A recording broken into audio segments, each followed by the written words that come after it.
On a chilly London morning, Ion stood at King's Cross Station watching the world rush by, yet his eyes were fixed only on one girl, Hania, who appeared every day at the same time with her scarf wrapped tightly and a notebook clutched in her hands, and though they never spoke, he felt an invisible thread pulling him closer to her smile, until one afternoon fate placed them face to face inside the grand halls of the British Library, where silence turned into conversations about books, poetry, and the hidden corners of the city, and those brief encounters soon grew into long walks along the River Thames, where buses rumbled across bridges and lights sparkled on the water while their laughter blended into the sounds of London itself. Over steaming cups of coffee at Covent Garden, on rainy nights when the city glistened like glass, Ion finally confessed that ever since he first saw her, London had never looked the same. But fear held Hania silent, and his heart trembled with doubt, a doubt that deepened into despair when days later he spotted her in Piccadilly Circus, laughing with another man, and believing she had already chosen someone else. He walked away into the crowded streets, convincing himself that perhaps love was never meant for him,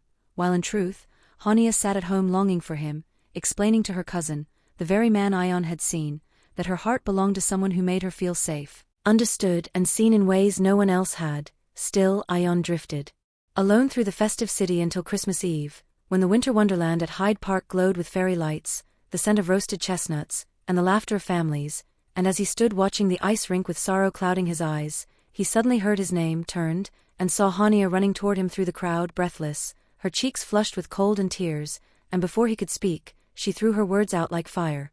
"That man you saw was only my cousin. The truth is it has always been you, it will only ever be you." And in that instant Ion felt the weight of his loneliness shatter, replaced by a joy so pure it left him speechless, until he pulled her close, holding her hand as fireworks burst over the London Eye, the colors painting the sky like their own destiny written above them, and when their lips finally met under the sparkling lights, they knew without doubt that in a city of millions, love had not gotten lost, it had found its way home forever in each other.